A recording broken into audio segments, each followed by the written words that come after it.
आँख फूल और बेलपत्र चढ़ाने से महादेव के ऊपर लक्ष्मी की वृद्धि होती है, कंगाली खत्म हो जाती है, दरिद्रता का नाश हो जाता है। बेल की तीनों पत्तियों पर श्री लिख दो गोरोचन और चंदन से, और फिर उसको भगवान के ऊपर आप चढ़ाइए। महाघोर गरीबी समाप्त हो जाएगी। पूर्व काल में ऋषियों ने 2 चीजों से सोना बनाया। एक माता सो रही है, जगा दें। पूर्व काल में ऋषियों ने, संतों ने 2 चीजों से सोना बना के तैयार कर दिया। क्या? ताम्र धातु और बेल पत्र। बेल के द्वारा बेल पत्र और तांबे की धातु से एक ऐसा विशेष प्रयोग किया गया, संतों ने उससे स्वर्ण बना के तैयार कर दिया गया। एक बड़ी आनंद की बात कही गई है, जो बेल पत्र का रस और तांबे के पात्र का जल पीते हैं, और दोनों चीजें यदि एक साथ मिल जाएं तो स्वर्ण भस्म लेने का जितना प्रभाव है, बेल और ताम्र को स्वीकार करने का वही प्रभाव जम जाता है। क्योंकि बेल पत्र का रस और ताम्र का पानी दोनों मिलते हैं तो वो स्वर्ण का रूप धारण कर लेते हैं। ये लिखने लायक बात है, पर आप लिखेंगे नहीं।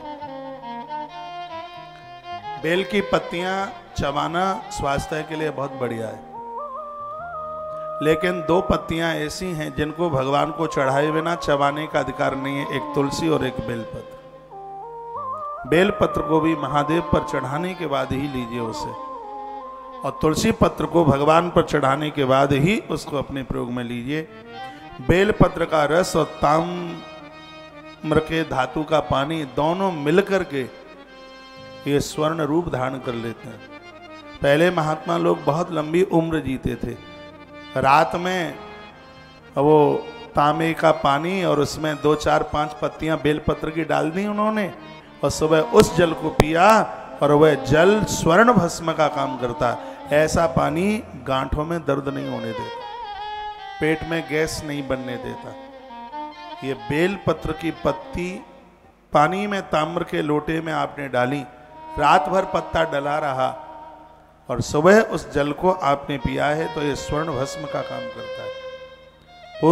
पूर्व काल में संतों ने बेल की पत्ती और तांबे की धातुओं के द्वारा स्वर्ण सोना बना के तैयार किया।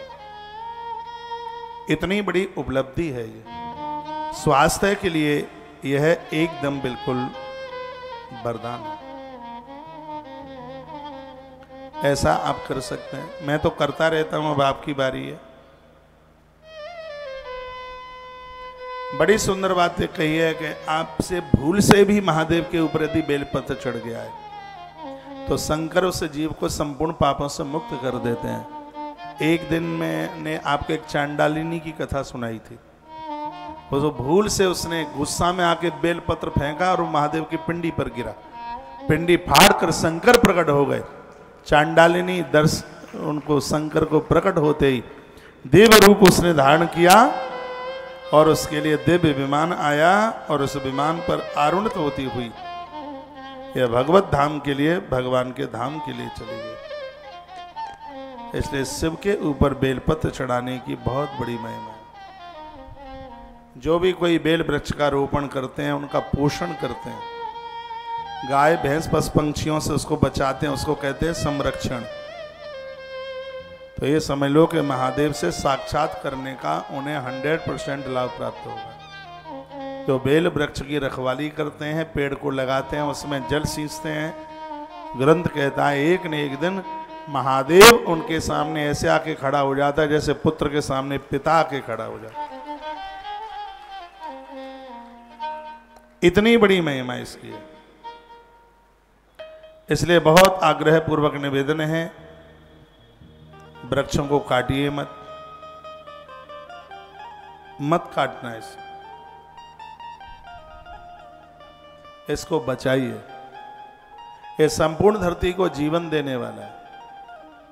वेल की इतनी बड़ी महिमा है, और इस शंकर के ऊपर चढ़ करके इसकी और महिमा जाकर के बढ़ जाती है। तो यह महात्म बेल वृक्ष का आप सुन रहे हैं, वर्णन किया गया है। कहा गया है कि बिल्व मूले जलेरियस्तु मूर्धा नाम विसंचति ससर्वती तृष्णा तस्यासेव भुवि पावन। जो भूल से भी एक लोटा जल बेल की जड़ों में चढ़ा देते हैं, संपूर्ण तीर्थों में डुबकी लगाने का फल तत्काल प्राप्त हो जाता है। माइक खोलो भाई। ये बात फिर मैं कहना चाहूँगा, बिल्व मूले जले रियस्तु, जो बेल की जड़ों में अभिविशति जल छिड़क देते हैं, चढ़ा देते हैं, सर्वतीर्थ स्नात, उन्हें संपूर्ण तीर्थों में स्नान करने का फल तत्काल प्राप्त हो जाता है। हम बड़े बड़भाग्य भाग्यशाली, आश्रम के ट्रैक्टर सुबह से लेके शाम तक टंकियों को भरना, पेड़ों में पानी लगाना, ये सौभाग्य आश्रम को आज मिल रहा है। आश्रम ने पिछले साल भी एक ट्रक मंगाया था पेड़ों का,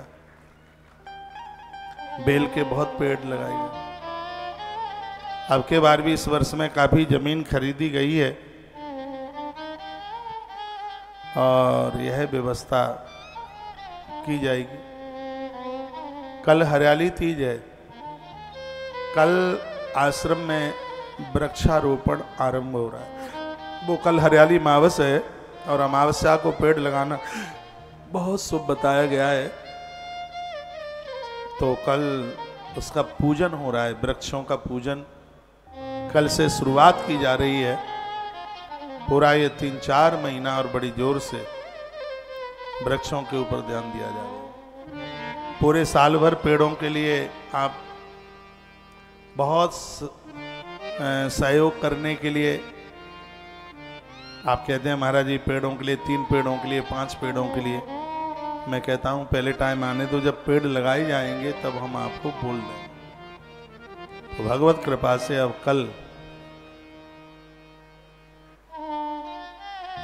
पेड़ वृक्ष, मैं आज एक आध जगह निकलूंगा यहाँ, यदि कोई यहाँ तैयार हो जाएंगे आश्रम मठ मंदिर वाले तो हम उनको पूछ लेंगे, तो 1500 पेड़ हम उज्जैन में भी लगा के चले जाएं।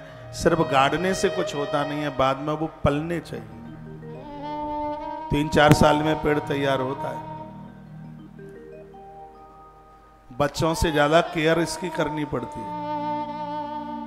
और यदि जिसको इस बात का शौक है, जिसकी धमनियों में है वृक्षों के प्रति, तो आप समझ लीजिए कि वो धरती पर तो साक्षात भगवत रूप है, वो भगवान के रूप में। पेड़ों के प्रति पूरी श्रद्धा रखें।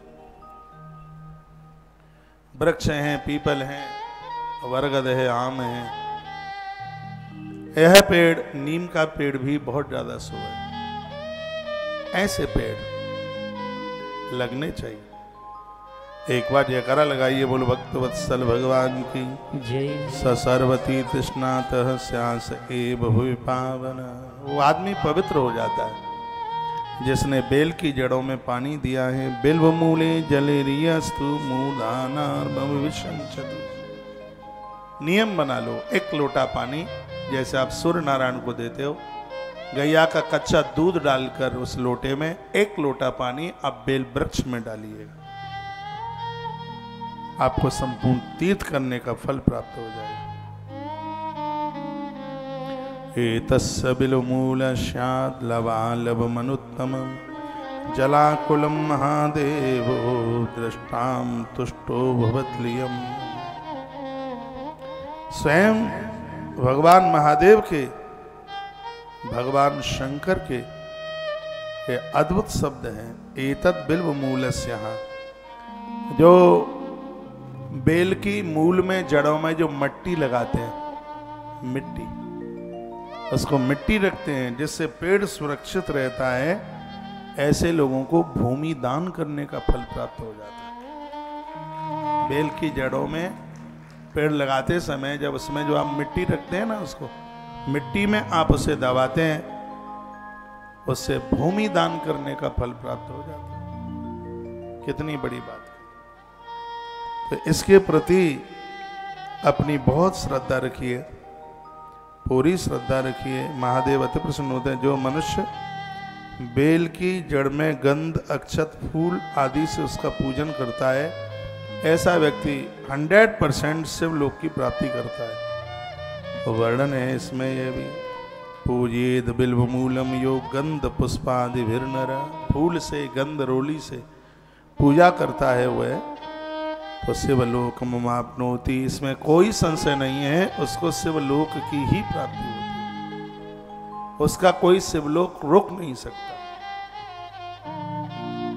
यह बेल की महिमा है। संतर वदते सुखम, संतान का सुख मिलता है उसे। जिनके बच्चे खुरापाती हैं, परेशान करते हैं, ऐसे लोग धूप दीप के द्वारा बेल की जड़ों में पूजन करें और एक लोटा जल चढ़ा दें। बाद में आप थोड़ी देर में, थोड़े ही समय में, दिनों में अपने बच्चों के स्वभाव में आप परिवर्तन देखेंगे। शिव महापुराण में लिखी है बात, परिवर्तन हो जाएगा। इतना बड़ा इसका प्रभाव है भैया। ये बात कही गई का गंध पुष्पाद भिन्न, जो भी स्त्री पुरुष गंध फूल पत्तियों से दीप से पूजा करते हैं, शिवलोक मामनोति सततंत वर्धते सुखम, उन लोगों को संतान का सुख मिलता है। तो इसका मतलब यह भी है कि जिनको संतान नहीं है, बेल की पूजा, बेल पेड़ की पूजा करने से, उसकी जड़ों में धूप दीप से पूजन करने पर वर्णन किया गया है कि उनको संतान सुख, यानी उसके परिवार में संतान का जन्म हो जाता है। और माइक खोलें। तत्पश्चात कहा कि बिल्व मूले दीपमालाम या कल्पयति सादरम सतत्व ज्ञान संपन्नो महेशांतर्गतो भवेत। जो बेल की जड़ों में दीपदान करते हैं, भगवान के दूत उसे लेकर के आते हैं, तब देवलोक में उस स्त्री पुरुष के लिए दिए जला जला करके आरतियां उतारी जाती हैं। बेल के नीचे दीपदान की बहुत बड़ी महिमा है, बहुत ज्यादा। एक दिया जला करके उसके नीचे रख दें तो वर्णन कितना अद्भुत किया गया है कि बिल्व मूले दीप मालाम या कल्पत सादरम, एक आध कल्प तक उस व्यक्ति को ईश्वर के धाम में आदर मिलता है, सम्मान मिलता है। और तो ये इतना बड़ा प्रभाव है इसका। और क्या बेल की महिमा, बिल्व शाखम समादाय हस्तेना नव पल्लवम। जो आप जो बेलपत्र जो चढ़ाते हैं, लिखा है नव पल्लवम, बहुत बड़े बड़े पत्ते नहीं और बिल्कुल छोटे भी नहीं, बीच के, ना तो बिल्कुल छोटे और ना बड़े। बेलपत्र की महिमा है, जो बेलपत्र आप चढ़ा रहे हैं वो बेलपत्र ऐसे उठा हुआ ना हो, मुड़ा हुआ ना हो, बिल्कुल सीधा। नव पल्लवम, नया हो और कोमल हो। ये बहुत कठुआ से होते हैं, ऐसे मुड़े हुए होते हैं, ऐसे बिल्कुल ऐसे मुड़े हुए होते हैं नहीं, बिल्कुल एकदम चिकना, एकदम बिल्कुल सीधा।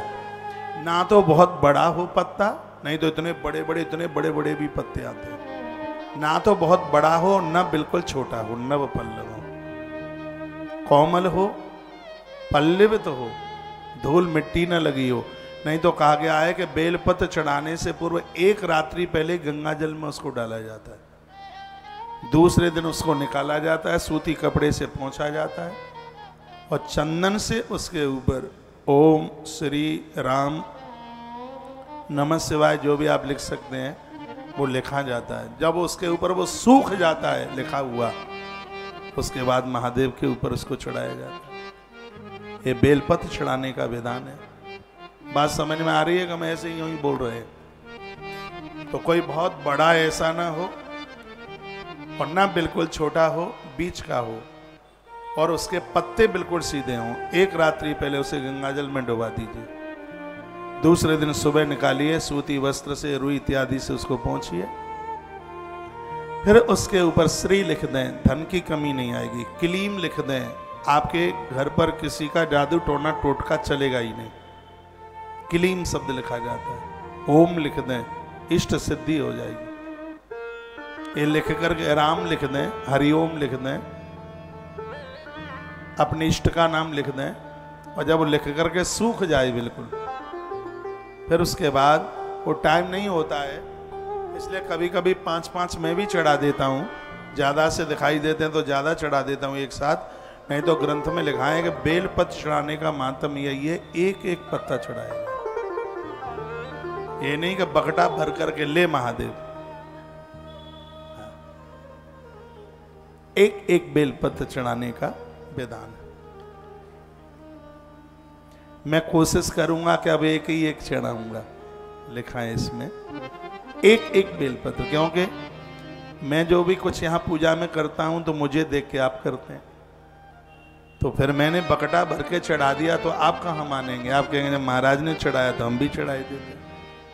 तो मैं इस नियम को फॉलो करूंगा। इसमें वर्णन है कि बेलपत्र एक एक चुन करके भगवान को ओम नमः शिवाय कह करके या 21 नाम भगवान महादेव के लेकर के और वह चढ़ाया जाए तो बड़ा प्रभाव है उसका अपने आप में। बोलो भक्त वत्सल भगवान की जय, श्री हनुमान जी महाराज की जय। बिल्व शाखाम समादाय हस्ते नव पल्लवम। देखो इसमें एक एक पत्ता तोड़ा जाता है। बहुतों को आपने देखा होगा पूरी डालियां तोड़ के लेके आ जाते हैं। ये बहुत बड़ा अपराध है। बेल की डाली ना तोड़ी जाए, एक एक पत्ते का उसमें चुनाव होता है। और अपने हाथ का टूटा और अपने हाथ का लिखा और अपने हाथ का ही चढ़ाया हुआ बेलपत्र अति प्रभावशाली होता है। उसका चुनाव चुनिंदा अपने हाथों से किया गया। वर्णन है हस्ते न, अपने हाथ से उसने उसका आपने चयन किया। गृहीत्वा पूजयेद बिल्वम। जिस घर में बेलपत्र भगवान को चढ़ाया जाता है सब पाप ही प्रमुच्यते, उस घर के संपूर्ण पाप जल जाते हैं, उस घर के संपूर्ण दोष समाप्त हो जाते हैं। यह बेलपत्र की बहुत बड़ी महिमा है। दर्शनम बिल्वपत्रस्य स्पर्शनम पापनाशनम अघोर पाप संहारम एक बिल्व शिवार्पणम। इसके स्पर्श मात्र से पाप समाप्त होते हैं। अघोर बहुत भारी पाप हो, एक बेलपत्र चढ़ाने से जीव को अपराधों से मुक्ति मिल जाती है। इतनी बड़ी महिमा भैया इस बेलपत्र की। इतना ही नहीं, काशी वास निवासीन काल भैरव पूजनम। काशी में भैरव बाबा है, काशी में भैरवनाथ है और लोग काशी में जाते हैं भैरवनाथ का पूजन करते हैं।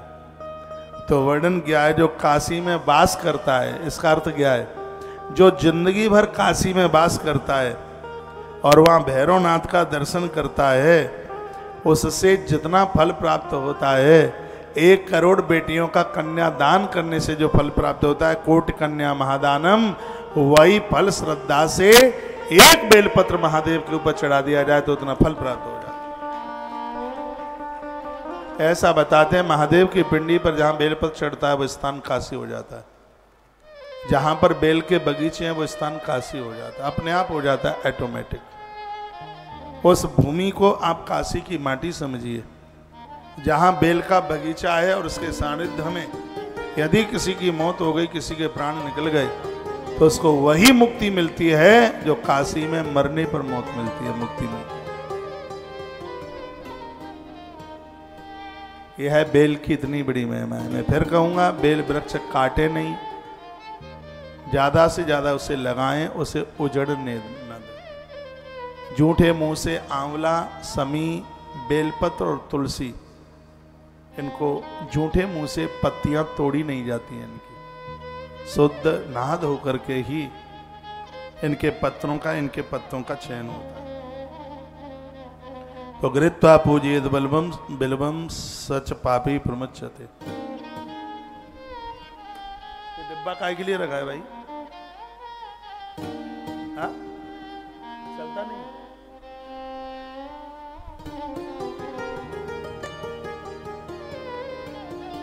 तो वर्णन किया गया है इसमें, सच पापी प्रमुच्यते, उनके संपूर्ण पाप समाप्त हो जाते हैं। एक बात और लिखने के लायक है, बेल वृक्ष के नीचे बिठाकर एक ब्राह्मण को यदि भोजन करा दिया है तो वह पुण्य 1 करोड़ ब्राह्मणों को भोजन कराने के बराबर है। श्लोक बोले देता हूं मैं, आपको विश्वास नहीं है तो श्री शिव महापुराण विद्येश्वर संहिता और अध्याय नंबर 23 और श्लोक नंबर 30, इसमें लिखा है, बिल्व मूले शिवरतम भोजे दस्तु भक्तिता एकम बा कोटि गढ़तम तस् पुण्यम प्रजायते, कोट करोड़ को कहते हैं। तो बेल वृक्ष के नीचे एक ब्राह्मण भी आपने जिमा दिया है तो उसका फल 1 करोड़ ब्राह्मणों को जिमाने के बराबर है।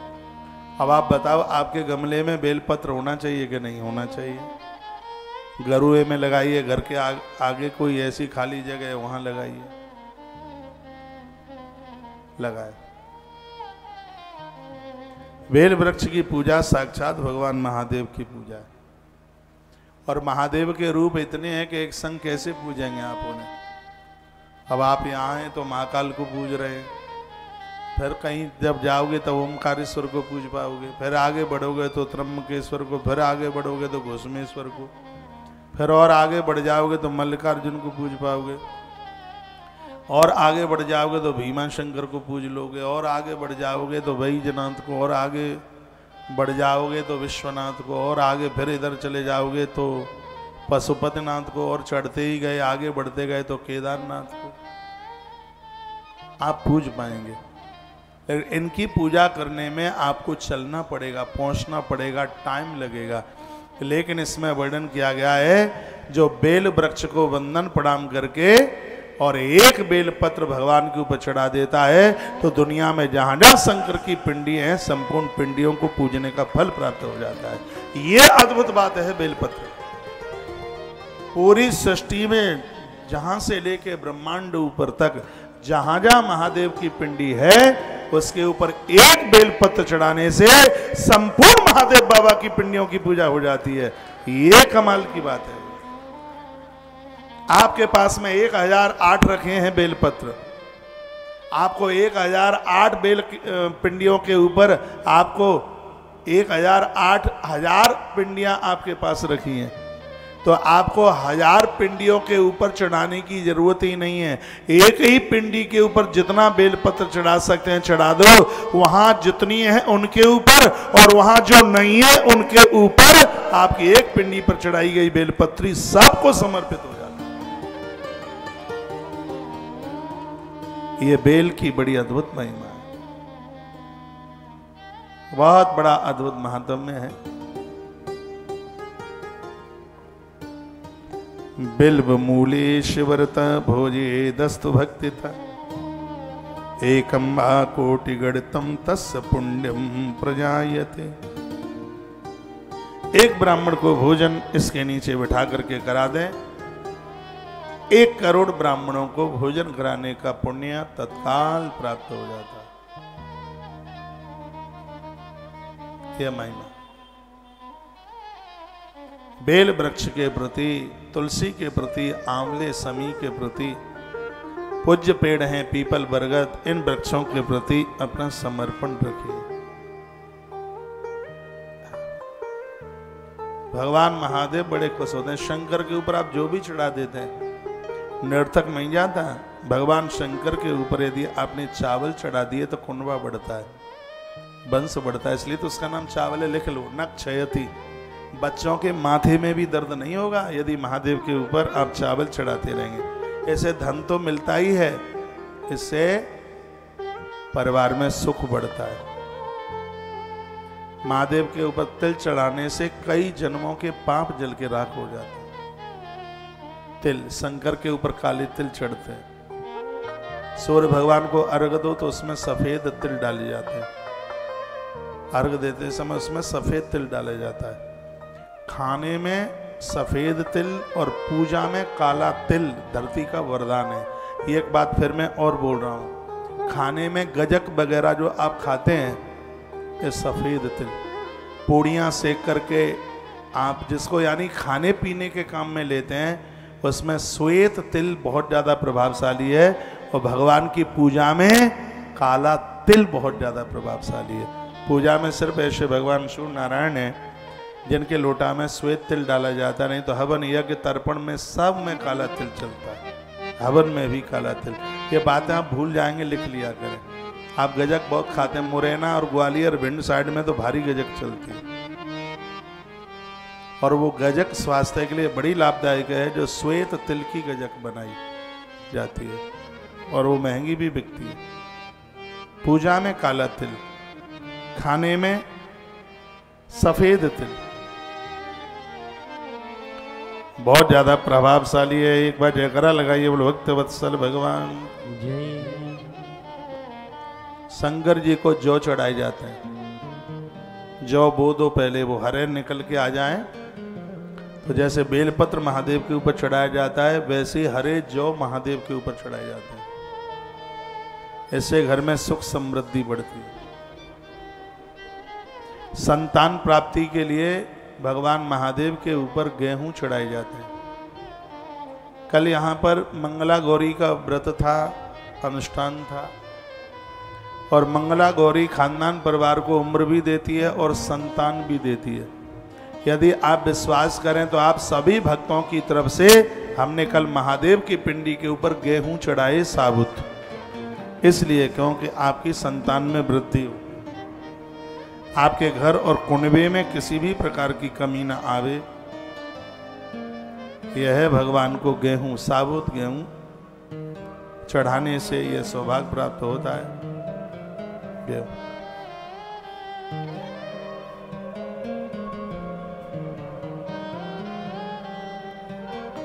भगवान शंकर को जल की धारा चढ़ाने से व्यक्ति को संतान की प्राप्ति होती है, इसमें कोई संशय नहीं है।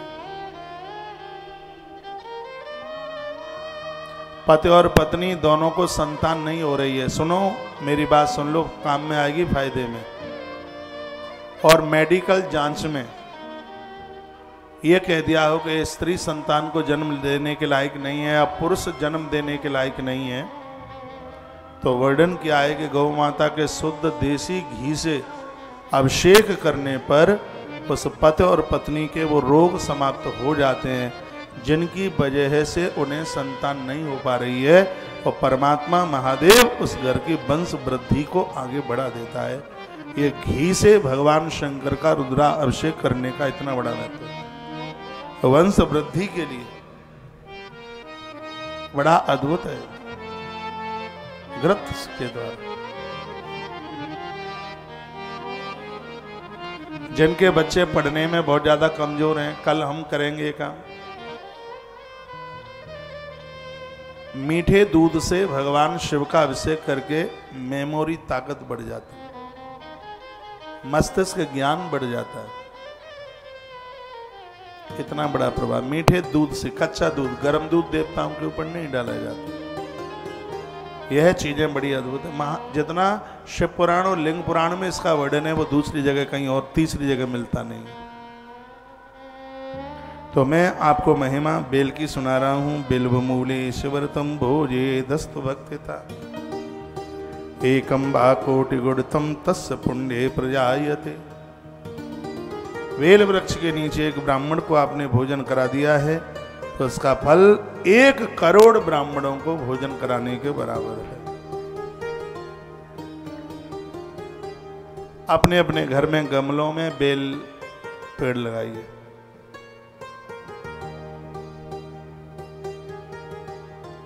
तत्पश्चात कहा कि बिल्व मूले क्षीर युक्त मन्नामा जेन संयुत यो दध्यास भक्ताय सा दरिद्रो न जायते। क्षीर कहते हैं दूध को। जो बेल की जड़ों में गौ माता का कच्चा दूध चढ़ाता है, जो बेल की जड़ों में गौ माता का कच्चा दूध चढ़ाता है, सा दरिद्रो न जायते, उसके घर में कभी गरीबी नहीं आ सकती, दरिद्रता नहीं आ सकती। उसको धन आने के पूरे साधन खुल जाते हैं। आप में बहुत लोग कहते हैं महाराज जी हम सहयोग दान पुण्य करना चाहते हैं, लेकिन क्या करें घर में पैसा नहीं। सावन का महीना चल रहा है, सुबह ही सुबह एक लोटे में जल भरो, तिल डाल लो, उसमें एक फूल डाल लो, गौ माता का कच्चा दूध डालो और उसको बेल वृक्ष की जड़ों में अपने घर से महादेव की पिंडी ले जाओ, पिंडी जड़ों में रखो और फिर उसके ऊपर से जल डालो तो घोर गरीबी का नाश हो जाएगा। सा दरिद्रो न जायते, जीवन में कभी गरीबी लौट करके नहीं आएगी। इतना बड़ा प्रभाव है शंकर की जड़ों में दूध युक्त जल सिंचने का।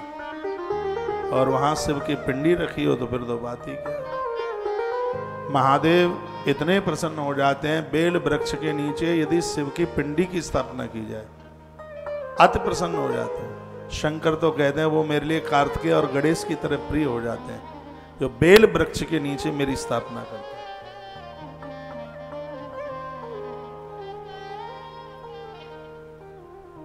गौशाला में पिछले साल हम श्री गया जी के लिए जा रहे थे, तो समय एक जमीन की रजिस्ट्री हुई। इस समय वो गौशाला के ही खाते में है जमीन, और भगवान की कृपा से कल से उस जमीन में हजारों हजारों बेल के पेड़ लगाए जा रहे हैं। रुद्राक्ष के लगाए जा रहे हैं तुलसी तपोवन मठ में, लेकिन रुद्राक्ष के पेड़ अभी अवेलेबल नहीं हुए हैं, इसलिए उनकी मैं चर्चा नहीं कर रहा हूं। यहाँ बेल बगीचा, पहले यहां पर बेल के पेड़ तैयार करके फिर यहां एक छोटा सा भगवान महादेव का एक मंदिर बनाएंगे, छोटा सा शंकर जी का। इसलिए बनाएंगे क्योंकि शंकर कहते हैं जो बेल वृक्ष के नीचे मेरा मंदिर बनाता है, मेरी पिंडी की स्थापना करता है, वह मेरे लिए गणेश और कार्तिकेय की तरह हो जाता है। तो शंकर को हम भी शिव को प्रिय हो जाए। 3 साल में पूरा डेवलपमेंट हो जाएगा इस बगीचे का, 3 साल में। और याद रखिएगा तुलसीवन आश्रम 2027 में इसी बेल वन में एक बहुत बड़ा आयोजन करने को, जो टॉप लेवल का इस देश का कोई वक्ता होगा, गौ माता के इस उद्घाटन में जिस दिन इस गौशाला को 1 लाख गाय का संकल्प पूरा होगा, उस समय यहाँ के आयोजन में 1 लाख लोग ही होंगे। पूरा आयोजन बेल वन में होगा। मैंने तो बहुत पहले से इसकी तैयारी की है, मैं सुना रहा हूं अभी आपको ये बात, क्योंकि इस बेल वन में एक भी ब्राह्मण भोजन करेगा तो एक एक ब्राह्मण का करोड़ गुना फल। उसी समय पर यहाँ एक अद्भुत भगवान का मंदिर भी बनाएंगे। 1 लाख गायों का संकल्प पूरा होगा तो संकल्प पूर्ति आयोजन होगा ये। और तब तक 22 चल रहा है, 5 साल में तो पेड़ भी बहुत बड़े हो जाएंगे। तो यहाँ इतना बड़ा आयोजन होगा, मथुरा वृंदावन सब जगह, जितनी जगह होटल, उस समय तो आश्रम के भी हजारों कमरे अपने होंगे उस पर, और वहाँ आप सब आनंद ले रहे होंगे। इसलिए तो मैं कहता हूँ थोड़ा थोड़ा बचा करके आप गौ माता के अक्षय व्रती के मेंबर बने, थोड़ा थोड़ा बचाएं, निकालें और उसको जमा करते रहें। आने वाले भविष्य में ये कार्ड आपके काम, जब तक आप हैं तब तक कार्ड आपके पास, उसके बाद आपकी संतान के पास ये कार्ड होगा। छोटे छोटे बच्चे वो कहेंगे हमारे दादा दादी इस गौशाला से जुड़े हैं, जो दुनिया में सबसे बड़ी गौशाला है, वो बच्चे कहेंगे। मन अभिभूत होगा, मन बहुत खुश होगा। जितना भी मेरा आयोजक है, मेरा श्रोता है, जिनको मैं बाई फेस जानता हूँ, बाई फेस भी नहीं जानता, टेलीविजन से आप जुड़े हैं, अपने घर के खर्चों में थोड़ा थोड़ा कम करके इस पूंजी को 21,000 कर लीजिए। फिर इसको गौ माता के लिए समर्पित करते हुए इसी के इंटरेस्ट के द्वारा 1.25 सेर भूसा हर रोज गौ माता के पेट में तब तक चलेगा जब तक इस धरती का प्रलय नहीं हो जाएगा। तब तक ये गौशाला इतने लंबे समय तक धरती पर रहेगी। और एक दिन मैंने बोला है, अब तो मुझे लगने लगा है, जब तक ये दास 9 लाख गायों का दर्शन नहीं कर लेगा तब तक तो ये दुनिया भी छोड़ के नहीं जाएगा। 1 लाख गैया, एक एक गैया 9 बच्चे देगी तो 9 लाख तो अपने ही आप हो जाएंगे। और उसी व्यवस्था में हम बिल्कुल लगे हैं। तो आप जितना हमें मानते हैं, जानते हैं, और मुझे तो तब आनंद होगा आप इस गौ सेवा परिवार से आप जुड़े, इसके मेंबर बन जाइए। थोड़ा थोड़ा थोड़ा कपड़े कम खर्च कर लो, और ऐसे काफ़ी खर्चे हो जाते हैं, उनमें थोड़ी थोड़ी कटौती करके और उसको आप इकट्ठा करते हुए और फिर आप जमा कर दीजिए। या जितना बनता है उतना जमा करते रहिए। बाद में जब पूरा जमा हो जाएगा तो यहाँ से आपको कार्ड मिल जाएगा। और तुलसी तपोवन गौशाला के पास सबसे बड़ी ताकत शक्ति यही होगी, इसके पास 21 हजार के मेंबर होंगे, लाखों लाखों गौवंश की रक्षा होगी इस धरती पर। और जितनी सेवाएं हैं वो तो हम सब मानवता में कर ही रहे हैं, लेकिन हमारी धमनियों में गौ माता से ऊपर कुछ भी नहीं है। और गौ माता की कृपा से ही ये सब कुछ करने का मौका मिल रहा है। और सत्य यह है, तुलसीवन आश्रम में गौ माता अपने चारों पुरुषार्थों से सिद्ध होकर के बैठी है। मैं तो जो भी कोई काम गौ माँ का नाम लेकर के शुरू करूं तो मेरी गैया मैया उसको पूरा कर देती है। महादेव की बड़ी कृपा है, यहां पर गौ माता इसकी मृत्यु नहीं होती। कोई बहुत ज्यादा कोई बूढ़ी है, 2-4 साल में एक आध गाय का शरीर शांत हो जाए वो बात अलग है। हमारे यहाँ डॉक्टर्स लोग भी कहते हैं कि हमने ऐसी प्रथम गौशाला देखी है जहाँ पर गाय की डेड बॉडी दिखती नहीं है। सब गाय वहाँ पर स्वस्थ हैं। इसलिए स्वस्थ हैं, गाय के प्रति हम पशुता की बुद्धि रख करके नहीं, मां मान करके उसकी सेवा करते हैं। हमारे यहाँ गाय को जूठा नहीं खिलाया जाता, बिल्कुल भी नहीं। जितना भी जूठन इकट्ठा होता है उसको, मैंने पता नहीं आपको बताया कि नहीं है, जितना भी जूठन इकट्ठा होता है आश्रम के पास बहुत गाड़ियां हैं, उसको गाड़ी में लोड करते हैं और यमुना जी के किनारे लेके जाते हैं। हजारों कौए, सूकर, कूकर वो उसको खाते पीते हैं। हमारे यहाँ गौ माता को बिल्कुल भी जूठा नहीं डाला जाता, क्योंकि हमने गौ माता को साक्षात माँ भगवती दुर्गा समझ रखा है। जैसे लोग नवरात्रा उत्सव मनाते हैं, हम गौ माता को दिवाली के बाद 9 दिन का गौ नवरात्रा उत्सव मनाते हैं। 9 दिन गौ माता को देते हैं, हम उत्सव मनाते हैं। उसको हम गौ नवरात्रि के नाम से जानते हैं।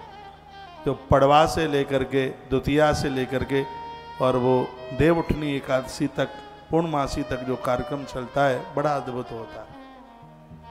जो गौ उत्सव, गोपाष्टमी उत्सव मनाया जाता है, कभी आप पधारिए और इस उत्सव को देखिए, इसमें बहुत आनंद आता है। तो मैं यहाँ से निवेदन कर दूं, कल से जो बेलपत्र लगाए जा रहे हैं, थोड़ा थोड़ा सा सहयोग करते हुए 3 पेड़ों के लिए कितना ले रहे हैं? 2125, क्योंकि सवाई का थोड़ा महत्व ज़्यादा है और सब चीज़ों में 2100 की आहुति डली है, तो उसको छांटने में दिक्कत नहीं होगी। इसलिए 2100 के साथ 25 रुपया जरूर जोड़ना, तो फिर आपका ये पैसा इस बेल वृक्षारोपण में ही लगेगा। यदि आपके ऊपर लोड नहीं पड़ता है तो एक पीढ़ी निकल गई है उसके लिए एक पेड़ हो गया, एक पीढ़ी जो वर्तमान में चल रही है उसके लिए हो गया, और एक पीढ़ी जो कलंगैयाँ फोड़ रही है, जो आपके बाद की पीढ़ी है, 3 पीढ़ियों के लिए 3 पेड़ लगा दीजिए इस धरती पर। और 3 साल तक इस पेड़ को लालन पालन करने में 2125 रुपया काम। पेड़ तो बहुत में लगता है, लेकिन आश्रम के पास अब अपनी इतनी व्यवस्थाएं हो गई हैं। आश्रम के पास टैंकर अपने हो गए हैं, ट्रैक्टर अपने हो गए हैं, ड्राइवर अपने हो गए हैं। अब वो कहोगे ड्राइवर कैसे हो गए हैं अपने? अब बाहर का ट्रैक्टर ड्राइवर रखोगे तो बहुत पैसा लगेगा, और अपने ही ड्राइवर होंगे, अपने ही ट्रैक्टर टैंकर होंगे, तो काफ़ी लागत में उसमें कमी आ जाएगी। और बहुत ऐसे साधन हैं, जैसे गड्ढे खोदने की मशीनें हैं, ऐसी और भी बहुत चीज़ें हैं, तो उसमें फिर हम उसका एवरेज निकाल लेते हैं। इसलिए 3 वृक्ष के लिए खुद भी लगवाएं और अपनों से भी बोलें। कल अमावस्या है, बड़ा अद्भुत दिन है, और कल की इस अमावस्या को, इसका नाम हरियाली अमावस्या इसलिए ही है, संकल्प लो अपने आसपास का संपूर्ण वातावरण हरा भरा कर दो, पेड़ उगाओ, पेड़ लगाओ, पेड़। आज मैं बहुत ज्यादा बातें आपको नहीं बोल रहा हूं। इस अनाउंस में कल से होने वाला वृक्षारोपण पूरा 4 महीना धड़ल्ले से और बहुत जोर से चलेगा, तो उसके लिए 2125 रुपये का सहयोग। और कल अमावस्या के दिन ऐसा संकल्प आप ले लें, हे गौ माता आप कृपा कीजिए हम भी तेरे परिवार से जुड़ जाएं, हमारे घर से भी तेरे लिए 1.25 सेर भूसा नित्य निकलता रहे, 21,000 रुपया हम भी सहयोग कर पाए। हे प्रभु, हे गौ माता ऐसी कृपा करें। उसका यहाँ से कार्ड आपको तत्काल मिलेगा। यहाँ ऐसी व्यवस्था है, आप जैसे ही रसीद लेते हैं इसके गौव्रती अक्षय व्रती के मेंबर बनते हैं। इसका नाम अक्षय व्रती सेवा इसलिए रखी है क्योंकि इसको 365 दिन इसमें दान करने का पुण्य प्राप्त होता है। आपने 21,000 रुपया जमा किया, यहाँ संकल्प होता है उसका, जैसे ही आपने जमा किया और बस सोई आपका 1.25 किलो भूसा गौ माता के पेट में जाना आरंभ हो गया। जब एक कोरोना लग गया था और आश्रम ने लगभग 1,20 लाख रुपए का भूसा खरीदा, तो आप जो 21,000 रुपए के जो मेंबर बने, आश्रम ने 80 लाख रुपए का लोन इसी के ऊपर लिया था। आज तो गौ माता की कृपा से चुकता हो गया, लेकिन सही यही है जो यहाँ से बोला जा रहा है। अब तो वो लोन चुकता हो गया। जज्बा देखिए, उत्साह देखिए। आप व्यापार बढ़ाने के लिए लोन निकाल सकते हैं, लेकिन धर्म कार्यों के लिए लोन, वैसे आश्रम के कागज रखना ये मुझे अधिकार नहीं है बिल्कुल, क्योंकि आश्रम के पास में जो भी कुछ है वो सार्वजनिक प्रॉपर्टी है, वो हमारे बाप की नहीं है। वो जो भी आप लोगों ने जो दिया है, मैंने कथाएं करी, तो कथाओं में भी आपका कभी ये ध्येय थोड़ी रहा होगा हम महाराज जी को पैसा दे रहे हैं तो इसे अपने खानदान परिवार को पालन पोषण करें, ऐसा तो कभी दिमाग में सोचा ही नहीं। जब चढ़ाते तो यही सोचते महाराज को चढ़ाया जाएगा, वो सब धर्म कर्म में लगेगा। तो जब से मैंने कथाएं शुरू करी, तुलसीवन आश्रम बनाया गया, और आश्रम ये सार्वजनिक प्रॉपर्टी है, ये किसी एक व्यक्ति की नहीं है, ये पूरी की पूरी ये समाज की है, ये आप सब की है।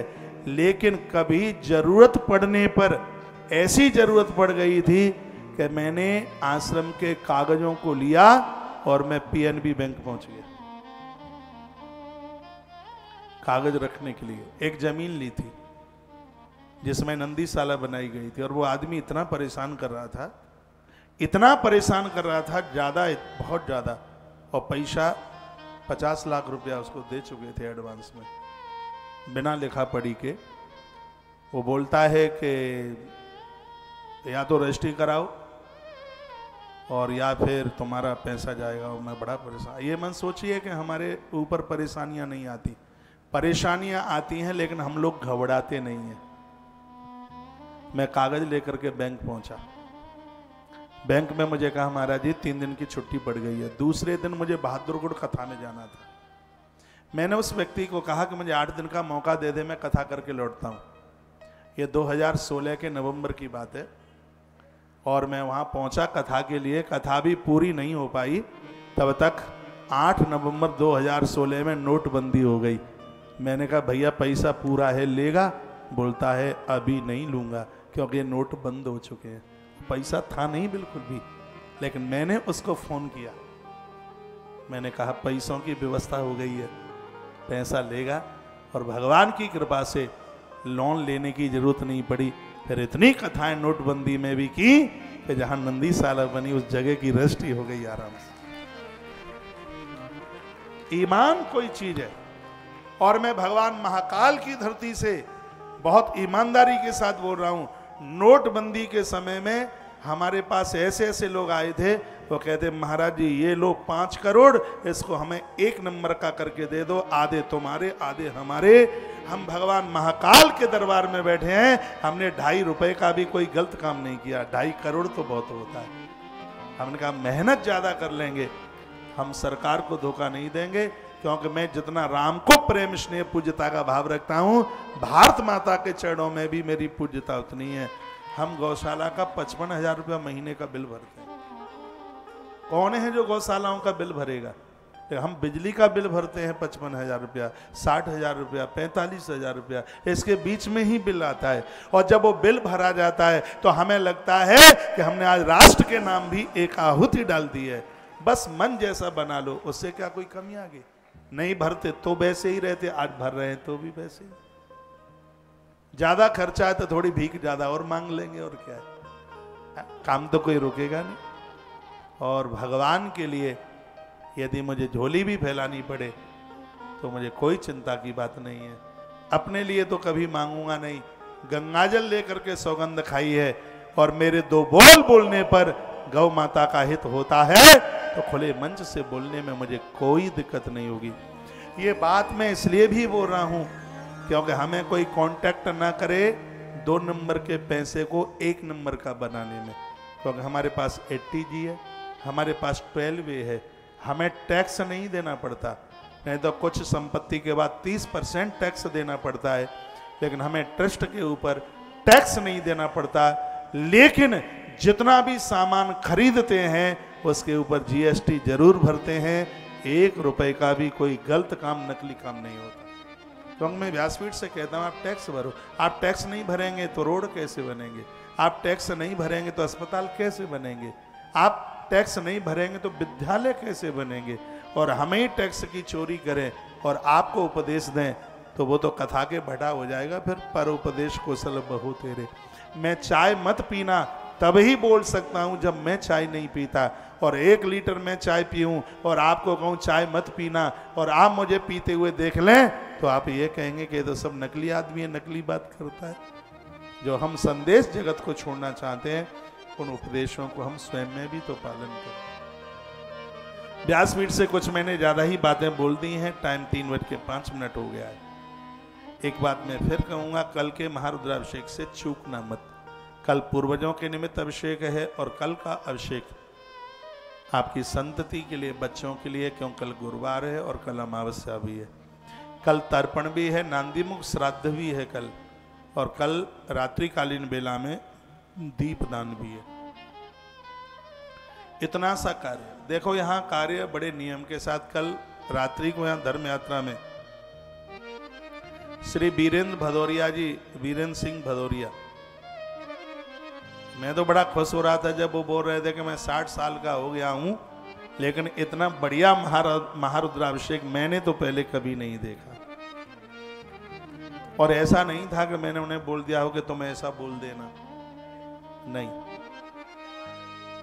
आप बैठे हैं यहाँ, हृदय की बोल रहे हैं कि मेरे हृदय से निकला है, मेरे अंदर से निकला है। यहां पर जो हो रहा है वो आप देख रहे हैं। मैं आग्रह पूर्वक निवेदन करूंगा, 1 बजे तक जितने भी लोग यहां पहुंच जाते हैं, कितने भी आ जाएं, किसी के लिए भोजन भंडारा बिल्कुल बंद नहीं है। आप 1 बजे तक पहुंचे, प्रसाद पाए। 1 बजे के बाद भी खुला रहता है। 19 में हमने देखा पांडाल में लोग कम होते थे, भंडारे में लोग ज्यादा होते थे। हम अकेले सूमे से बैठे रहते। कथा में तो कोई होता ही नहीं था, सब जीमने में लगे रहते। तो मैंने हलवाइयों को निवेदन किया कि ऐसा करो कि सुबह 10 बजे से रसोई 1 बजे तक चलने दो, क्योंकि 1 बजे से पहले मैं कथा में पहुंच जाता हूं। मैं तो 12 से ही पहले पहुंच जाता हूं। जब तक स्तुति वगैरह होती है तब तक 1 बजे तक खा पी करके आ ही जाएंगे। उसके तत्पश्चात जैसे ही 7:45 बजे या 8 बजे अभिषेक पूरा होता है, फिर 11-12 बजे तक इसको चलने दो। भंडारे को, प्रसाद को बिल्कुल भी मना करने की, खैर यहाँ तो लोग इतने सज्जन हैं, यहाँ तो बाजू पकड़ पकड़ के प्रार्थना कर करके भोजन के लिए लेके जाते हैं।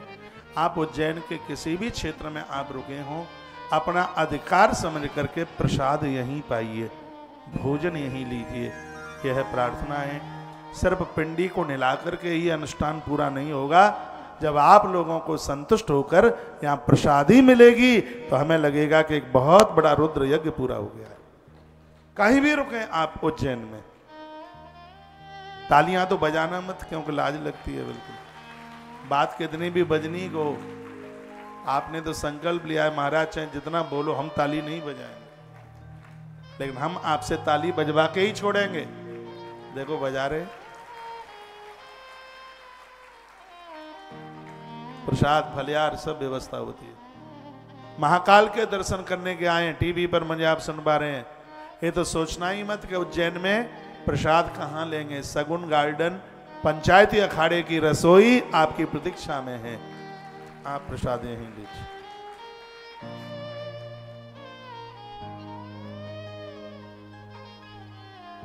आपकी उपस्थिति से आयोजन की बड़ी रौनक बढ़ी है। नहीं तो कल मुझे वो बता रहे थे कि कार्यक्रमों में 50-50 लोग हैं। ये मैं कोई अभिमान वाली बात नहीं कह रहा हूं, जो भी कुछ यहाँ है वो तो है ही, लेकिन लोगों का आने का कारण मेरा प्रेम भी है, मेरा स्नेह भी है। ये बात आपको माननी होगी। सच तो यह है कि मैं आपसे बहुत प्रीति रखता हूं, मैं आपसे बहुत स्नेह रखता हूं। मेरे रिश्तेदार, मेरे कुटुंबी जन, मेरे संबंधी जन, मेरे अपने जो भी हैं वो आप ही तो हैं। सब कुछ आपके ऊपर है और आपके ऊपर तो हम इतना गर्व करते हैं। लठिया जहां गाड़ दें, हमारी लाठी को कोई उखाड़ने वाला नहीं होता।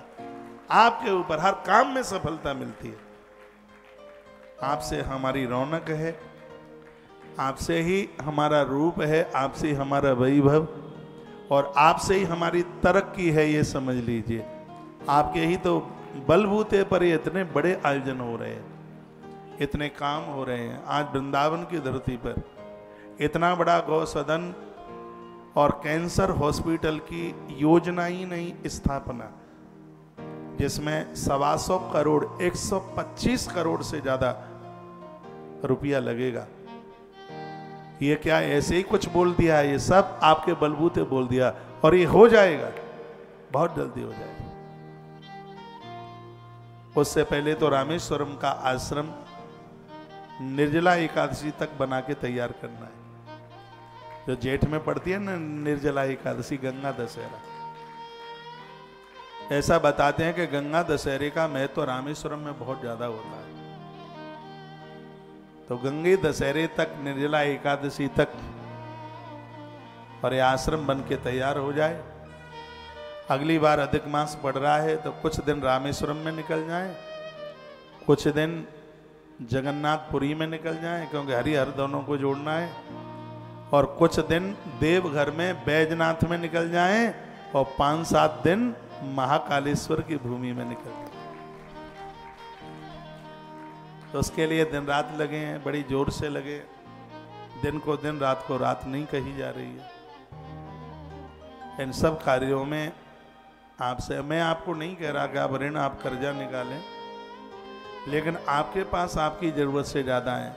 मेरी माताओं के बटुए में पैसे होते हैं, कभी इस तकिए में अंदर रख देंगी, कभी दाल के गोदाम में, दाल की मटकी में रख देंगी, है, कभी उसको कहीं छिपाएंगी, कभी बहू के हाथ रूमाल लग जाता है तो बेचारी बक करती भी नहीं है। तो बार बार जगह जगह छिपाना पड़े तो काहे को इस आफत में पड़े हो?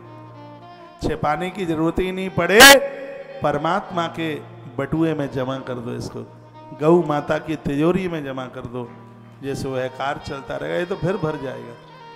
जब नोट बंद हुए थे ना, तब सबरी माताओं ने पैसे निकाल निकाल के घर वालों को दे दिए, बच्चों को दे दिए, लेकिन भगवान की कृपा से फिर भर गए। कोई कुएं से पानी खींचो तो कोई खत्म थोड़ी होता है, जितना खींचते हो उतना ही पीछे से आता है। धर्म पर जितना खर्च होता है पीछे से उतना ही आता है। तो आप इन सेवा कार्यों में, धर्म कार्यों में आप लगिए। जहां जहां मेरा आना हो तैयारी रखिए कार्यक्रम में पहुंचने के लिए और सहयोग करने के लिए। इंदौर वाले लोग ज्यादा नहीं आ पा रहे, उन्होंने सोच लिया अब तो महाराज जी यहाँ आ ही रहे हैं।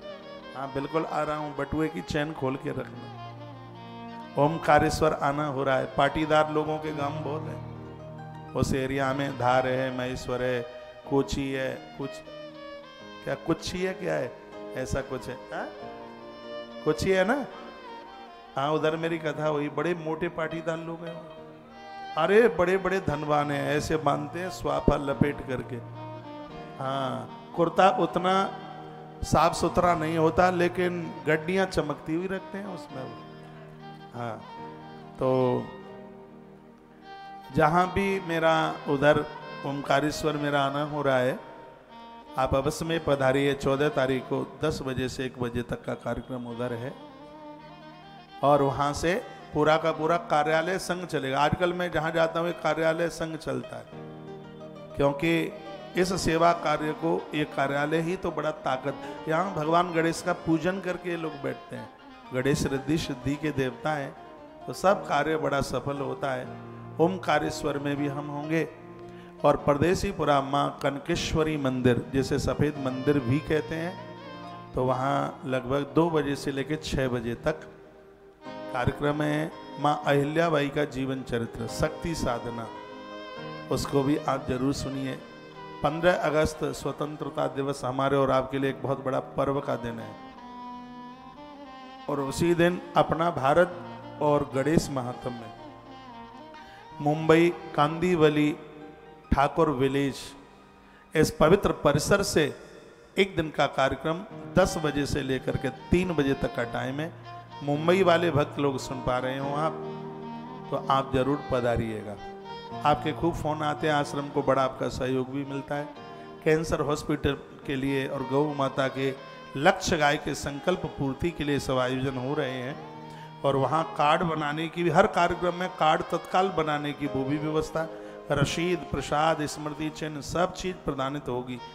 तो मुंबई के भगत जगत, गोरेगांव नज़दीक है, वहाँ पर है, बोरोवली भी वहाँ पास में ही है, थाना भी पास में ही है, बसई कितना दूर है मुझे पता नहीं है, नज़दीक है वो भी। हाँ, तो आप अवश्य में ज़रूर आइएगा। 15 तारीख को मैं पूरी शाम तक और रात्रि तक मैं मुंबई में हूँ। मेरा स्टाफ 6:15 पर ठाणे से पुणे के लिए निकलेगा, इनकी ट्रेन है। लगभग 8 बजे तक मैं भी निकलूँगा, और पुणे में विट्ठल चरित्र एक दिन का है। 12 बजे से 4 बजे तक ये टाइमिंग से हैं। और कौन सा स्वर गेट है, कौन सा है गणपति, और क्या पूरा नाम तो मुझे पढ़ना पड़ेगा, आचार्य जी ने बता दिया है, और भी आपको सूचना मिल जाएगी। पूना के भगत लोग सुन पा रहे हों तो आप जरूर पधारिए। तारीख है 16 अगस्त। 17 तारीख को भोर में हम नासिक में होंगे। 17 से लेकर के 27 तक रुद्राष्टक राम कथा भगवान त्र्यंबकेश्वर नाथ के चरणों में नासिक की धरती पर अद्भुत आयोजन होने को जा रहा है। और उस कार्यक्रम में भी ऐसे ही पूरा आनंद होगा, खुला भंडारा होगा, भगवान के महाअभिषेक होंगे। तो उस कार्यक्रम को भी आप जरूर, जितना भी महाराष्ट्र का भाई बहन है, माता पिता माँ बाबू जी, आप सब लोग वहाँ जरूर चल करके आइए उस कार्यक्रम में। और उसके तत्पश्चात 28 तारीख को पड़ता है रविवार। 28 तारीख को मैं हूँगा मालेगांव। महाराष्ट्र का बड़ा अच्छा स्थान है मालेगांव, और वहाँ पर हम समर्थ गुरु रामदास का चरित्र, गुरु समर्थ गुरु रामदास, समर्थ गुरु के ऊपर चर्चा एक दिन की मालेगांव में होगी। और मैं वहाँ से निकल जाऊंगा 29 तारीख को भोर में बहुत जल्दी, और उसी दिन फिर हम कर्नाटक में जाकर के, विदर्भ बड़ी अच्छी जगह, तो वहाँ पर श्रीमद् भागवत जी की अद्भुत कथा, श्री नागेंद्र जी रेड्डी और उनके परिवार के द्वारा होने वाला ये अद्भुत आयोजन, 7 दिवसीय जो आयोजन है कर्नाटका के सोलापुर, वहाँ है लातूर, ये वहाँ के भक्त लोग वहाँ हमें सुन पा रहे हों तो आप जरूर वहाँ बिल्कुल पधारिएगा। कल मैंने अनाउंस कर दिया था लातूर का, तो औरंगाबाद और जालना कहाँ से इतने फ़ोन आए। हम तैयारी करे बैठे हैं घुसमेश्वर आने की, और ये आपने क्या किया। तो अब वह कार्यक्रम मुझे परिवर्तित भक्तों के ही कहने से, पहले तो कह दिया था कि पूरी कथा करना 9 दिन की, अब कहते हम तैयार बैठे हैं आने के लिए। ऐसा कैसे हो जाएगा। भले ही आप प्रवचन ना करें, महादेव घुसमेश्वर का दर्शन करने के लिए जरूर आइएगा।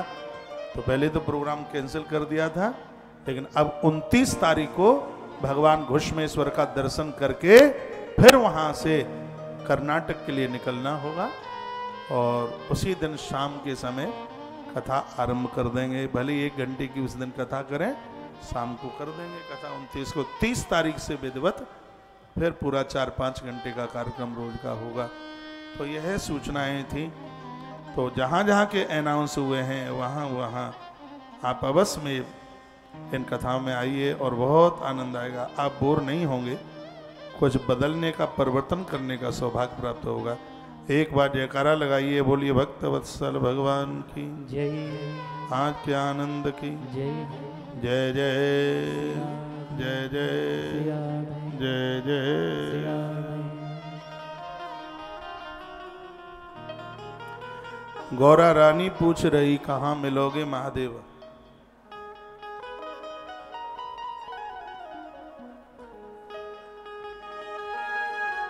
आज आप सुस्त से कैसे बैठे हैं? मुस्कुराते हुए बैठिए जैसे मैं मुस्कुरा रहा हूं, हंसते हुए बैठिए, ठीक है।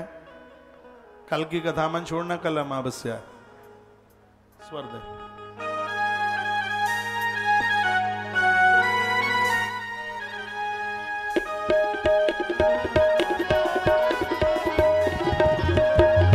गौरा रानी पूछ रही आने मिलो महादेवा।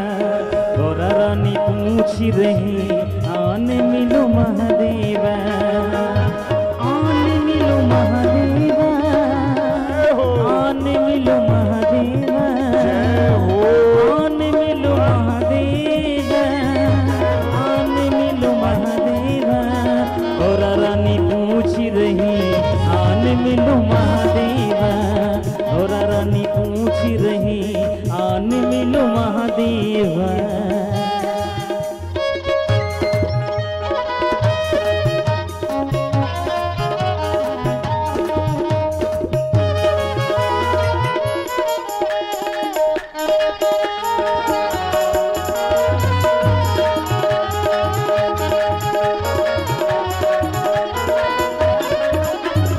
गौरा तेरा भोला तो काशी में मगन है।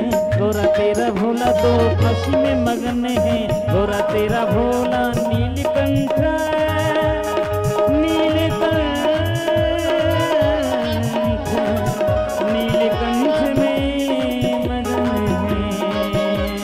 गौरा तेरा भोला नीलकंठ में मगन है। गौरा तेरा भोला नीलकंठ में मगन है। डमरू बजाते हुए घूम रहे महादेवा। डमरू बजाते हुए घूम रहे महादेवा। गौरा रानी पूछ रही आने मिलो महादेवा। आने मिलो महादेवा, आने मिलो महादेवा, आने मिलो महादेवा, आने मिलो महादेवा। गौरा रानी पूछ रही आने मिलो महादेवा। गौरा रानी पूछ रही आने मिलो महादेवा।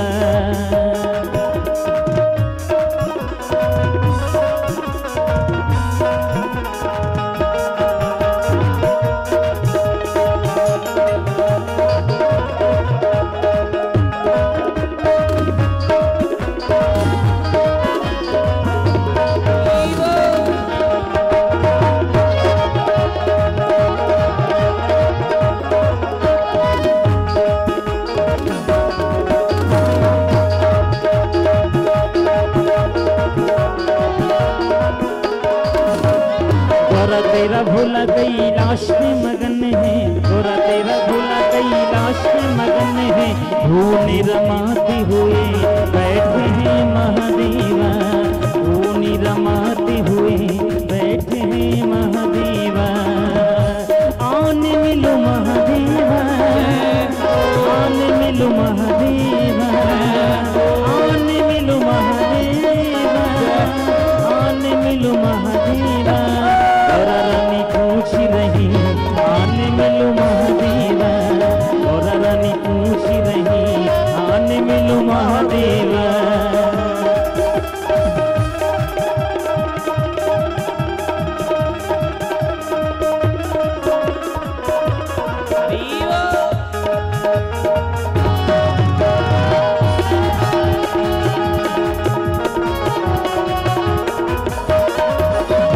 गौरा तेरा भोला तेरी भक्ति में मगन है। गौरा तेरा भोला तेरी भक्ति में मगन है। कमल खिलाते हुए आने मिलो महादेवा। कमल खिलाते हुए आ रहे महादेवा। गौरा रानी पूछ रही आने मिलो महादेवा। आने मिलो महादेवा, आने मिलो महादेवा, आने मिलो महादेवा, आने मिलो महादेवा। गौरा रानी पूज रही आने मिलो महादेवा। गौरा रानी पूज रही आने मिलो महादेवा।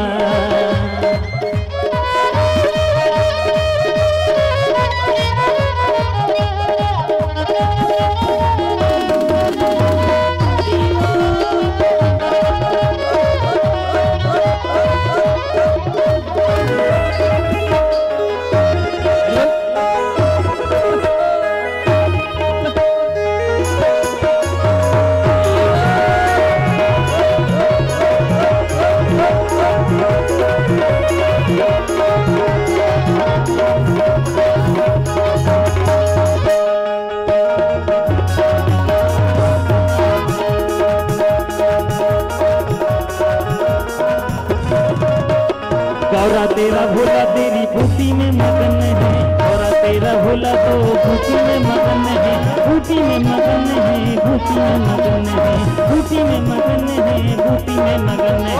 घोट लगाते हुए हंस रहे महादेवा, घोट लगाते हुए हंस रहे महादेवा, गौरा रानी पूजी रही आन मिलो महादेवा, आन मिलो महादेवा, आन मिलो महादेवा, आन मिलो महादेवा, आन मिलो महादेवा, गौरा रानी पूजी रही आन मिलो महादेवा, गौरा रानी पूजी रही आन मिलो महादेवा, गौरा रानी पूजी रही आन मिलो महादेवा, गौरा रानी पूजी रही आन मिलो महादेवा, गौरा रानी पूजी रही आन मिलो महादेवा, गौरा रानी पूजी रही आन मिलो महादेवा, गौरा रानी पूजी रही आन मिलो महादेवा, महादेवा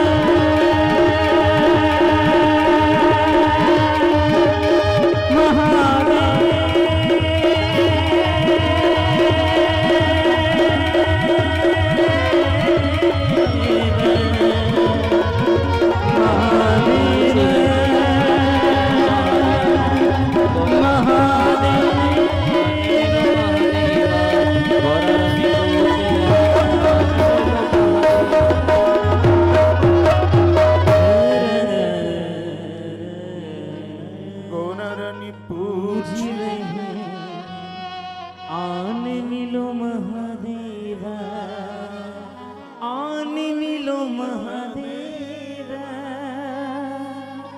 आन मिलो महादेवा।